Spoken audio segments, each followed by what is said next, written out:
എല്ലാവർക്കും നമസ്തേ. ലഡാക്കിൽ അക്രമാസക്തമായ പ്രക്ഷോഭം നടത്തിയ വാങ്ചുക്കിനെ അറസ്റ്റ് ചെയ്തതിനെതിരെ രാഹുൽ ഗാന്ധിയുടെ പ്രതിഷേധം. അതിനും അയാൾ കുറ്റപ്പെടുത്തിയിരിക്കുന്ന RSS BJP നേതാക്കൾക്കെതിരെയാണ് അയാൾ ആഞ്ഞടിച്ചെന്ന് പറഞ്ഞാണ് വാർത്ത. അപ്പോൾ അയാൾ പറഞ്ഞിരിക്കുന്നത് വാർത്തയിൽ ഇങ്ങനെയാണ് പറയുന്നത്, പത്രത്തിലെ വാർത്തയാണ്. 4 പേരുടെ മരണത്തിനിടയാക്കിയ ലഡാക്ക് പ്രക്ഷോഭത്തിൽ കേന്ദ്ര സർക്കാരിനും BJP RSS നേതൃത്വത്തിനുമെതിരെ പ്രതിപക്ഷ നേതാവ് രാഹുൽ ഗാന്ധി രംഗത്ത്. സ്വന്തം ശബ്ദം അനുവദിക്കണമെന്ന് ലഡാക്കുകാർ ആവശ്യപ്പെട്ടതിന് 4 യുവാക്കളെ കൊന്നും സോനം വാങ്ചുക്കിനെ ജയിലിലടച്ചുമാണ് BJP പ്രതികരിച്ചത്. ലഡാക്ക് ജനതയെയും സംസ്കാരത്തെയും പാരമ്പര്യങ്ങളെയും BJPയും RSSും ആക്രമിക്കുകയാണെന്നും രാഹുൽ കുറ്റപ്പെടുത്തി. ഇത് RSS BJP നേതാക്കളാണോ നടപടികളെടുത്തത്? നടപടികളെടുത്തത് സർക്കാരാണ്. സർക്കാർ നടപടികളെടുക്കാൻ കാരണം എന്താണ്? അവിടെ ഈ രാഹുൽ ഗാന്ധിയുടെ ആഹ്വാനം കേട്ട് അതിൽ നിന്ന് ആവേശം, അതായത് രാഹുൽ ഗാന്ധി ഈ ഈ യുവാക്കളെയും വിദ്യാർത്ഥികളെയും ന്യൂനപക്ഷങ്ങൾക്ക് ഒരു ആഹ്വാനം നൽകിയിരുന്നു. നിങ്ങൾ ഈ സർക്കാർ, കേന്ദ്രം ഭരിക്കുന്ന സർക്കാരിനെതിരെ നിങ്ങൾ പ്രക്ഷോഭം നടത്താൻ നിങ്ങളോടൊപ്പം ഞാൻ ഉണ്ടാകും എന്ന് പറഞ്ഞ് ഒരു കലാപത്തിന് വേണ്ടി രാഹുൽ ഗാന്ധി ആഹ്വാനം ചെയ്തിരുന്നു. 1 അല്ല 2 പ്രാവശ്യം ആഹ്വാനം ചെയ്തിരുന്നു. അതിൽ നിന്ന് ആവേശം ഉൾക്കൊണ്ടുകൊണ്ട് സോനം വാങ്ചുക്ക് അവിടെ പ്രക്ഷോഭം നടത്തി. അവിടുത്തെ വിദ്യാർത്ഥികളെയും കൊച്ചു കുട്ടികൾ ഉൾപ്പെടെയുള്ള വിദ്യാർത്ഥികളെയും യുവാക്കളെയും പ്രക്ഷോഭത്തിൽ പങ്കെടുക്കുന്നതിനായി, കലാപം നടത്തുന്നതിനായി തെരുവിൽ വലിച്ചിറക്കി. അവിടെ സുരക്ഷാ സേനയ്ക്ക് നേരെ ആക്രമണമുണ്ടായി. BJPയുടെ ഓഫീസ് കത്തിച്ചു.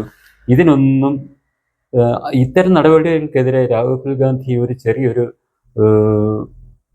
പ്രതികരണം പോലും നടത്തിയിട്ടില്ല. അതിനെ ഒന്നും അപലപിച്ചിട്ടില്ല. അതിന് പകരം ഈ കലാപം അടിച്ചമർത്തിയ സർക്കാരിനെതിരെയാണ്, ആ നടപടിക്കെതിരെയാണ് രാഹുൽ ഗാന്ധി ഇപ്പോൾ ചന്ദ്രഹാസമിളക്കി രംഗത്ത് വന്നിരിക്കുന്നത്. അദ്ദേഹം പ്രതീക്ഷിക്കാത്ത നടപടിയാണ് സർക്കാരിൻ്റെ ഭാഗത്തു നിന്നുണ്ടായത്. രാഹുൽ ഗാന്ധി ആഹ്വാനം നടത്തി, കലാപം ഉണ്ടാക്കി, ഒരു ഭരണമാറ്റം സംഭവിച്ചാൽ ഈ പിൻവാതിലിൽ കൂടി പ്രധാനമന്ത്രിയാകാം എന്നുള്ള ഒരു മോഹത്തോടു കൂടിയാണ് രാഹുൽ ഗാന്ധി ഇങ്ങനെ ഒരു ആഹ്വാനം നടത്തിയത്, കലാപം നടത്താൻ ആഹ്വാനം നടത്തിയത്. അതിൽ നിന്നും ആവേശം ഉൾക്കൊണ്ടുകൊണ്ട് വാങ്ചുക്ക് അവിടുത്തെ യുവാക്കളെ രംഗത്തിറക്കി. അപ്പോൾ തന്നെ സർക്കാർ അതിനെ അടിച്ചൊതുക്കി. 4 കുട്ടികൾ മരിച്ചു. 4 പേര് മരിച്ചത് വളരെ ദൗർഭാഗ്യകരമായ സംഭവമാണ്. പക്ഷേ അത് അനിവാര്യമായിരുന്നു. കാരണം ഇങ്ങനെ അന്നേരം തന്നെ നടപടി സ്വീകരിച്ച്, ശക്തമായ നടപടി സ്വീകരിച്ച് ഇതിനെ അടിച്ചൊതുക്കിയില്ലായിരുന്നു എങ്കിൽ രാജ്യം മൊത്തം ആ കലാപം രാജ്യത്തുള്ള മറ്റ് ചെറുപ്പക്കാരും വിദ്യാർത്ഥികളും, അതായത് കോൺഗ്രസിനെ പിന്തുണയ്ക്കുന്നവർ, തീവ്രവാദികൾ ഉൾപ്പെടെയുള്ള യുവജനങ്ങൾ ഏറ്റെടുത്ത് രാജ്യം മൊത്തം കലാപം പടർത്തിയേനുമായിരുന്നു. അത് തടയിടാൻ വേണ്ടിയാണ് ശക്തമായ നടപടി സർക്കാർ സ്വീകരിച്ചത്. രാഹുൽ ഗാന്ധിയുടെ മോഹത്തിന്, സ്വപ്നത്തിനേറ്റ വലിയൊരു തിരിച്ചടി തന്നെയാണ് ഇത്.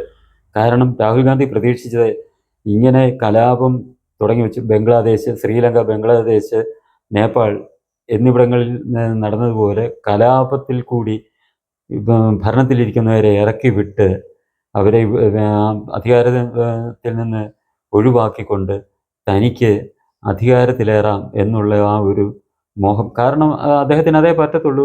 ജനങ്ങൾ അദ്ദേഹത്തെ തള്ളിക്കളഞ്ഞിരിക്കുകയാണ്. കഴിഞ്ഞ 2 തെരഞ്ഞെടുപ്പുകളിൽ അത് കണ്ടതാണ്.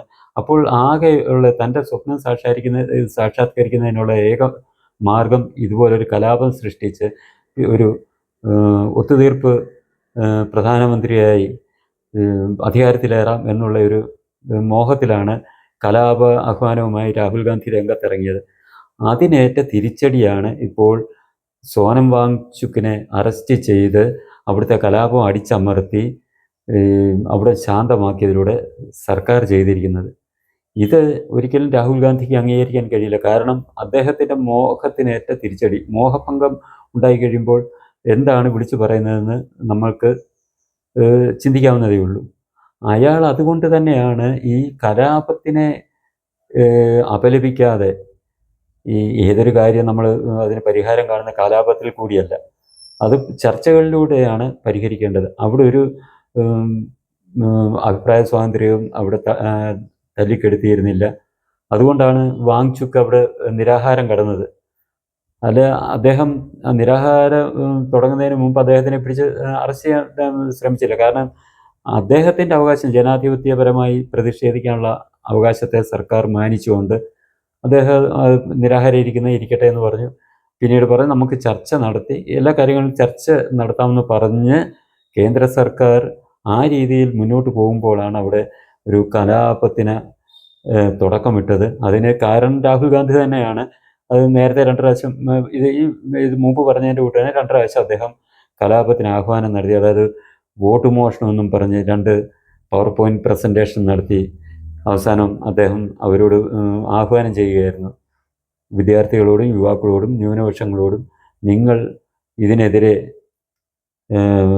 ഇറങ്ങണം, നിങ്ങളോടൊപ്പം ഞാൻ എപ്പോഴും ഉണ്ടാകും എന്ന് അദ്ദേഹം ആഹ്വാനം നടത്തിയത് നമ്മളെല്ലാം കേട്ടതാണ്.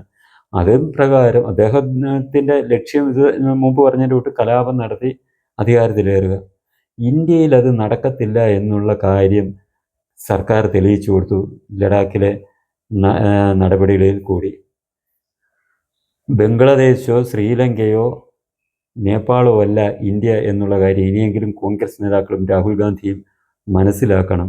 സത്യത്തിൽ ഈ വാങ്ചുക്കിനെ അറസ്റ്റ് ചെയ്ത് അകത്താക്കിയതിന് ഒപ്പം തന്നെ ഈ രാഹുൽ ഗാന്ധിയെയും അറസ്റ്റ് ചെയ്ത് അയാളെയും ഈ വാങ്ചുക്കിനൊപ്പം തന്നെ ജയിലിലടയ്ക്കേണ്ട ഒരു സാഹചര്യമാണ് നിലവിലുള്ളത്. എന്നിട്ട് അത് സർക്കാർ എന്തുകൊണ്ട് ആ നടപടി സ്വീകരിക്കുന്നില്ല എന്നുള്ള കാര്യം ചിന്തിച്ചിട്ട് മനസ്സിലാകുന്നില്ല. കാരണം ഇതിന് കാരണം ഈ കലാപത്തിന് ആഹ്വാനം ചെയ്ത രാഹുൽ ഗാന്ധിയാണ്. രാജ്യത്തെ വിദ്യാർത്ഥികൾ, യുവജനങ്ങളെയും ന്യൂനപക്ഷങ്ങളെയും കലാപത്തിലേക്ക് തള്ളിവിടുന്ന രീതിയിലുള്ള ആഹ്വാനം നടത്തിയ ഈ രാഹുൽ ഗാന്ധി എന്ന ഈ അയാളെ രാജ്യവിരുദ്ധനെ പറയാൻ പറ്റത്തുള്ളൂ. ആ രാജ്യവിരുദ്ധനെതിരെ ഒരു നടപടി എടുക്കാതെ ഇങ്ങനെ ഒരു സമീപനം സ്വീകരിക്കുന്നത് എന്തുകൊണ്ടാണെന്ന് എനിക്ക് ചിന്തിച്ചിട്ട് മനസ്സിലാകുന്നില്ല. കാരണം ഇപ്പം എന്തായാലും ഇപ്പം ഈ രീതിയിൽ സംസാരിച്ചെങ്കിലും ഇപ്പോൾ കലാപാഹ്വാനം എന്തായാലും അയാൾ ഇന്നലത്തെ അയാളുടെ പ്രസ്താവനയിൽ കണ്ടില്ല. അത് ചിലപ്പം ഭയം കൊണ്ടായിരിക്കും. ചിലപ്പോൾ വീണ്ടും ഇനി ഇതുപോലൊരു കലാപാഹ്വാനം നടത്തിയാൽ താൻ അകത്ത് പോകേണ്ടി വരുമെന്നുള്ള ഒരു ഭയം കൊണ്ടായിരിക്കാം രാഹുൽ ഗാന്ധി വീണ്ടും ഒരു കലാപാഹ്വാനത്തിന് മുതിരാതിരുന്നത് എന്ന് തോന്നുന്നു. പക്ഷെ എന്നിരിക്കലും മുൻപ് നടത്തിയ കലാപാഹ്വാനം നിലവിൽ ഉള്ള സാഹചര്യത്തിൽ അയാളത് ഞാൻ അന്ന് പറഞ്ഞത് തെറ്റായിരുന്നെന്നോ എൻ്റെ ആ ആഹ്വാനം തെറ്റായിരുന്നു ഇതുവരെ അയാൾ പറയാത്തിടത്തോളം കാലം അയാൾ അന്ന് നടത്തിയ കലാപാഹ്വാനത്തിൽ ഉറച്ചു നിൽക്കുന്നു എന്ന് തന്നെ വേണം നമ്മൾ മനസ്സിലാക്കേണ്ടത്. അങ്ങനെയുള്ളപ്പോൾ ഇയാൾക്കെതിരെയാണ് ശക്തമായ നടപടി സ്വീകരിക്കേണ്ടത്. ഇയാൾക്കെന്ത് നഷ്ടപ്പെട്ടു? ഇയാൾക്കൊന്നും നഷ്ടപ്പെട്ടിട്ടില്ല. അവിടെ ജീവൻ പൊലിഞ്ഞത് ഇയാളുടെ ആഹ്വാനവും ഒക്കെ അതിൽ നിന്നൊക്കെ പ്രചോദനം ഉൾക്കൊണ്ടുകൊണ്ട് ജനങ്ങൾ കലാപത്തിനിറങ്ങി. അത് അവരോടൊപ്പം കാണുമെന്ന് പറഞ്ഞിട്ട് ഇയാളിപ്പോൾ എന്ത് ചെയ്യും? നിങ്ങൾ ഇങ്ങനെ ഇറങ്ങൂ, ഞാൻ നിങ്ങളോടൊപ്പം ഉണ്ടെന്ന് പറഞ്ഞ് രാഹുൽ ഗാന്ധി എന്തുകൊണ്ട് അവരോടൊപ്പം ചേർന്ന് നിന്ന് പ്രവർത്തിക്കുന്നില്ല എന്നുള്ള കാര്യം നമ്മൾ ചിന്തിക്കണം. അപ്പോൾ ഇതിനർത്ഥം ഇയാൾ ഇതിനകത്തിൽ പങ്കെടുക്കാൻ എന്തായാലും ഇയാൾ തയ്യാറല്ല. ആഹ്വാനം നടത്തി ജനങ്ങളെ ഇളക്കി വിടുക എന്നുള്ളത് മാത്രമാണ് അയാളുടെ ലക്ഷ്യം. അതിൽ നിന്ന് നഷ്ടങ്ങളൊന്നും ഉണ്ടാക്കിയെടുക്കാൻ അയാൾ ആഗ്രഹിക്കുന്നില്ല. വ്യക്തിപരമായ നഷ്ടങ്ങൾ ഉണ്ടാക്കിയെടുക്കാൻ ആഗ്രഹിക്കുന്നില്ല. അല്ലെങ്കിൽ